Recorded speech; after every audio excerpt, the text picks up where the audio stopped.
Episode opening സീനിലാണെങ്കിൽ ഇപ്പൊ നമ്മുടെ സ്മോക്കറും ടീമും അവരുടെ G5 കപ്പലുമായിട്ട് ആ സ്നോ ഉള്ള പ്രദേശത്തേക്ക് കറക്റ്റ് ആയിട്ട് എത്തിയിരിക്കുകയാണ്.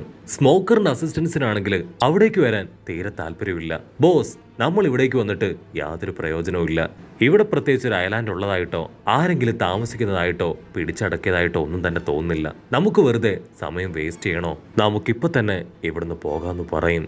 അതിന് സ്മോക്കർ ആണെങ്കിൽ ദൂരത്തായിട്ട് പുകയൊക്കെ വരുന്ന വലിയൊരു ഐസ്ബർഗ് ടഷിക്കയ്ക്ക് കാണിച്ചു കൊടുക്കും. അടുത്ത സെക്കൻഡ് ടഷിക്കയും അവളുടെ അസിസ്റ്റൻസും ചേർന്ന് ആ ഒരു മലയിൽ പൊറഞ്ഞ് ഷൂട്ട് ചെയ്യും.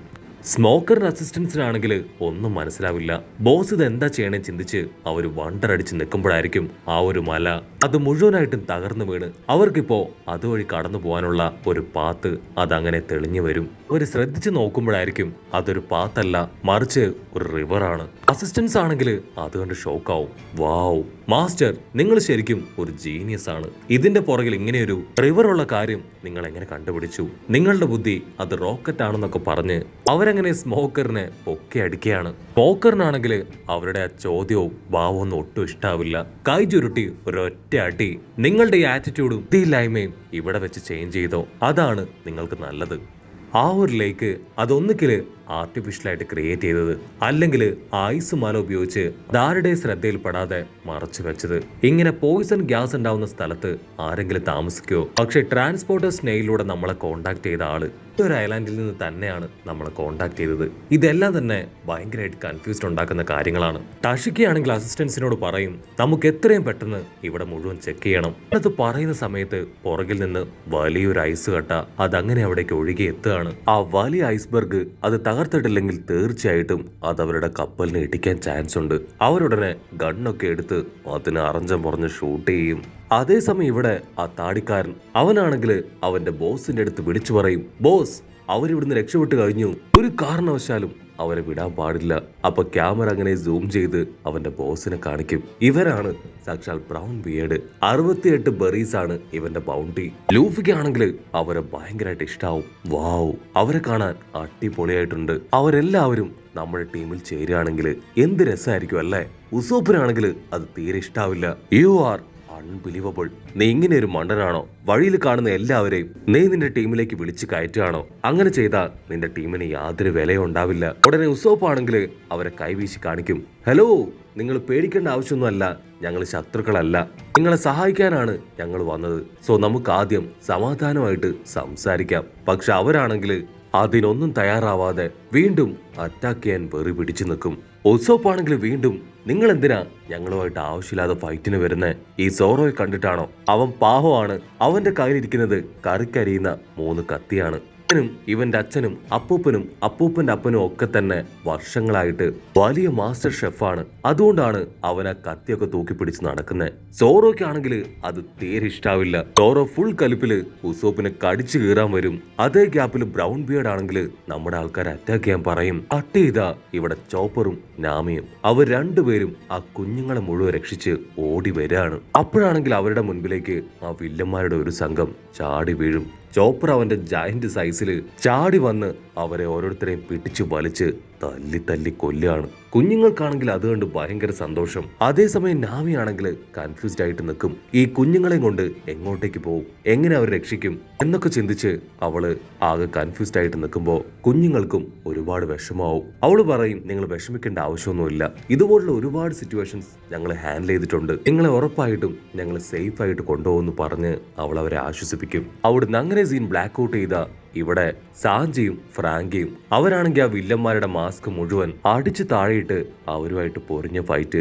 മറ്റൊരു ഭാഗത്ത് ബ്രൂക്ക് ആണെങ്കിൽ ആ ഹാഫ് ബോഡി ആയിട്ട് ഒരുപാട് നേരമായി വമ്പം മൽപ്പിടുത്തം. ഇവിടെ സ്മോക്കറും ടീമും ആണെങ്കിൽ മുൻപിൽ കാണുന്ന എല്ലാ ഐസ് മലകളും വെട്ടിവെച്ച് തകർത്ത് ഇപ്പൊ മുൻപോട്ടേക്ക് പോയിക്കൊണ്ടേയിരിക്കുകയാണ്. അവരുടെ ലക്ഷ്യം ആ റിവറിന്റെ എൻഡാണ്. ഇവിടെ ബ്രൂക്ക് ആണെങ്കിൽ മണിക്കൂറുകളായിട്ട് ആ ബോഡിയായിട്ട് ഫൈറ്റ് ചെയ്തുകൊണ്ടേയിരിക്കുകയാണ്. ബ്രൂക്ക് പറയും, പ്ലീസ് നീ ഞാനുമായിട്ട് ഫൈറ്റ് ചെയ്യരുത്. ഞാൻ ആക്ച്വലി നിന്നോട് ഒരു വഴക്കിനും വന്നില്ലല്ലോ. നല്ല കുട്ടിയായിട്ട് ഞാൻ സ്നോമാൻസിനൊക്കെ ഉണ്ടാക്കി ഹാപ്പി ആയിട്ടിരിക്കുകയായിരുന്നു. നീയും എന്റെ കൂടെ കൂടുകയാണെങ്കിൽ നമുക്ക് 2 പേർക്കും അടിപൊളി സ്നോമാൻസിനൊക്കെ ഉണ്ടാക്കി ഇവിടെ ഹാപ്പി ആയിട്ട് ചുറ്റിത്തിരിയെന്നൊക്കെ പറയും. പക്ഷെ അവനാണെങ്കിൽ ഇപ്പൊ കണ്ണുമില്ല, മൂക്കുമില്ല, ചെവിയുമില്ല. സോ നമ്മുടെ ആൾ പറയുന്ന ഒന്നും അവൻ കേൾക്കില്ല. അവനാണെങ്കിൽ വിട്ടുകൊടുക്കാതെ അറഞ്ചം പൊറഞ്ചം ഇപ്പൊ ബ്രൂക്കുമായിട്ട് ഫൈറ്റ് ചെയ്യും. ബ്രൂക്ക് ആണെങ്കിൽ മടുത്ത് ഒരു ഭാഗത്ത് വന്നിരിക്കുകയാണ്. എന്നെക്കൊണ്ട് വയ്യ ഇങ്ങനെ ഫൈറ്റ് ചെയ്യാൻ. അവനാണെങ്കിൽ വീണ്ടും ഇപ്പൊ ബ്രൂക്കിനെ അറഞ്ചം പൊറഞ്ച് അറ്റാക്ക് ചെയ്യും. ബ്രൂക്കിന് അവന്റെ ക്ഷമ നശിക്കും. ബ്രൂക്ക് അവനെ ചവിട്ടി തെറിപ്പിക്കും. ഇപ്പൊ ചവിട്ടിയത് വെറും സാമ്പിൾ ചവിട്ടാണ്. ഇനിയും നീ വന്ന നിന്നെ ഞാൻ വമ്പ ഫോഴ്സിൽ ചവിട്ടി അങ്ങ് ദൂരേക്ക് തെറിപ്പിക്കുന്നു പറയും. പക്ഷെ അവനാണെങ്കിൽ വിടാതെ ബ്രൂക്കിനെ സെൻസ് ചെയ്ത് വന്ന് വീണ്ടും വീണ്ടും അറ്റാക്ക് ചെയ്യും. ബ്രൂക്ക് ആണെങ്കിൽ അവനെ തള്ളി തെറിപ്പിച്ച് ഇപ്പൊ ദൂരേക്ക് ഓടുകയാണ്. അതേസമയം ആ വലിയ ലാബ് അവിടെയാണെങ്കിൽ അവരുടെ ബോസ് ആണെങ്കിൽ ഒരു പുകയായിട്ട് അവിടെ മുഴുവൻ സ്പ്രെഡ് ആയിട്ടിരിക്കുകയാണ്. അപ്പൊ മഞ്ഞ കോട്ടിട്ട ഒരു അസിസ്റ്റന്റ് അവിടേക്ക് വരും. ലീഡർ ചോദിക്കും, എന്തു പറ്റി? രക്ഷപ്പെട്ടു പോയ അവരെ മുഴുവൻ നിങ്ങൾ തിരികെ പിടിച്ചോ? അതിനവനാണെങ്കിൽ തല താഴ്ത്തി പറയും, അതിനെക്കുറിച്ച് പറയാനല്ല, മറ്റൊരു വലിയ പ്രശ്നത്തെക്കുറിച്ച് പറയാനാണ് വന്നത്. നേവിക്കാരുടെ G5 കപ്പല് അത് ഞങ്ങളെ കൊണ്ട് തടയാൻ കഴിഞ്ഞില്ല. അവർ മാസ്ക് ഒക്കെ ഇട്ട് നമ്മുടെ സ്മോക്കിംഗ് ഗ്യാസിനെ കടത്തിവെട്ടി ഇപ്പൊ വന്നുകൊണ്ടിരിക്കുകയാണ്. അത് കേട്ട് ആ ലീഡർ ഷോക്കാവും. ഓ, അപ്പൊ അവർ ഈ ലാബിലേക്ക് വരുമല്ലേ? ഇവിടേക്ക് എത്തിക്കഴിഞ്ഞാൽ നമ്മുടെ സീക്രട്സ് ഒക്കെ അവർ മനസ്സിലാക്കും. എന്തിനായിരിക്കും അവരിവിടേക്ക് വരുന്നത്? നമ്മളിവിടെ ഉള്ള കാര്യം അവരറിഞ്ഞു കാണുമോ? ഓക്കെ, ആ G5ന്റെ ക്യാപ്റ്റൻ അതാരാണ്? അതിനവൻ പറയും, അത് മറ്റാരുമല്ല, സാക്ഷാൽ സ്മോക്കർ. ലീഡറിനാണെങ്കിൽ എന്താ ചെയ്യേണ്ടതെന്നറിയില്ല. ആള് പറയും, ഒരു കാരണവശാലും എന്നെ കണ്ടെത്താൻ പാടില്ല. നമ്മുടെ കപ്പലുകൾ മുഴുവൻ അതിപ്പോ തന്നെ ഹൈഡ് ചെയ്യണമെന്ന് പറഞ്ഞ് അവൻ അസിസ്റ്റന്റിനെ പുറത്തേക്ക് പറഞ്ഞയക്കും. അപ്പൊ അതേസമയം ലോങ് ഷോട്ടിലായിട്ട് ഏതോ ഒരു തൊപ്പിക്കാരൻ അവർ പറയുന്ന എല്ലാം കേട്ട് അങ്ങനെ മറിഞ്ഞു നിൽക്കുകയാണ്. തട്ട് ചെയ്താ ഇവിടെ സ്മോക്കറും ടീമും അവരാണെങ്കിൽ ആ ലാബിന്റെ അടുത്ത് എത്തിക്കഴിഞ്ഞു. സ്മോക്കർ ആണെങ്കിൽ എന്റെ മുഖത്തുണ്ടായിരുന്ന ആ മാസ്ക് അതൊരു താഴെയിടും. അതിനുശേഷം പറയും, ഞാൻ ചിന്തിച്ച കാര്യം കറക്റ്റാണ്. ഇവിടെ ആ പോയിസൺ ഗ്യാസ് ഇല്ല. തൊട്ടു പിന്നാലെ ടഷിക്കയും ബാക്കിയുള്ളവരെല്ലാവരും ഇപ്പൊ മാസ്ക് ഒരു താഴെയിടും. നമ്മുടെ ആൾക്കാർക്ക് പിടികിട്ടും.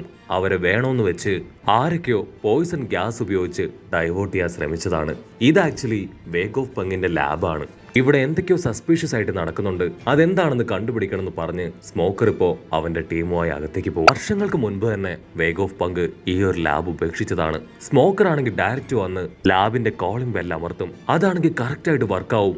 സ്മോക്കറിന്റെ അസിസ്റ്റൻസിന് ഇപ്പൊ ഭീതി കൂടും. കാരണം വർഷങ്ങളായിട്ട് ഉപേക്ഷിക്കപ്പെട്ട ഈ ഒരു ലാബിലെ കോളിംഗ് ബെല്ല് അത് വർക്ക് ചെയ്യുന്നുണ്ട്. അതിനർത്ഥം ആരൊക്കെ ചേർന്ന് ഇത് കൈയടക്കിയിരിക്കുകയാണെന്നാണ്. പക്ഷെ ഓപ്പോസിറ്റ് സൈഡിൽ നിന്ന് യാതൊരു റിയാക്ഷനും ഉണ്ടാവില്ല. ഉടനെ അവന്റെ അസിസ്റ്റൻസ് അവരോടി വന്ന് ഇപ്പൊ ഡോറിൽ ആഞ്ഞ് ചവിട്ടും. പക്ഷെ എന്നിട്ടും ഡോർ ആണെങ്കിൽ നല്ല ബലത്തിൽ നിൽക്കും. നിങ്ങൾ ആരാണെങ്കിലും പുറത്തു വരണം, ഞങ്ങൾ നേവിക്കാരാണ്, സോ മര്യാദയ്ക്ക് സറണ്ടർ ആവുന്നതാണ് നിങ്ങൾക്ക് നല്ലതെന്നൊക്കെ പറഞ്ഞ് അസിസ്റ്റൻസ് ആണെങ്കിൽ അകത്തേക്ക് വിളിച്ചു പറയും. അല്പസമയം കഴിയുമ്പോൾ അകത്ത് നിന്ന് ആരോ നടന്നു വരുന്ന ശബ്ദം അവർ കേൾക്കും. ഡോർ ആണെങ്കിൽ പതിയെ ഓപ്പണായി ഒരാൾ പുറത്തേക്ക് വരും. ആളെ കണ്ട് G5ലുള്ള എല്ലാവരും ഫ്രീസായി പോവാണ്. അത് മറ്റാരുമല്ല, സാക്ഷാൽ ട്രഫാർഗറിലോ 450 മില്യൺ ബെറി ബൗണ്ടി ഉള്ള ഒരു വാർലോഡാണ് ഇവൻ. ആക്ച്വലി ഇവൻ ഒരു വാർലോഡ് ആവാൻ വേണ്ടി 100 പൈററ്റ്സുകളുടെ ഹാർട്ടാണ് നേവിക്കാർക്ക് ഗിഫ്റ്റ് ആയിട്ട് കൊടുത്തത്. അവനങ്ങനെ 32 പല്ലും കാണിച്ചിളിച്ച് അവരെ നോക്കി നിൽക്കുന്നതോട് കൂടെ ഈ ഒരു എപ്പിസോഡും അവസാനിക്കുന്നു. എപ്പിസോഡ് ഇഷ്ടപ്പെടുകയാണെങ്കിൽ തീർച്ചയായിട്ടും ലൈക്ക് ചെയ്യാനും കമന്റ് ചെയ്യാനും ഷെയർ ചെയ്യാനും മറക്കല്ലേ. അടുത്തൊരു അടിപൊളി എപ്പിസോഡുമായിട്ട് കാണുന്നവരെ it's me with Mallu episode.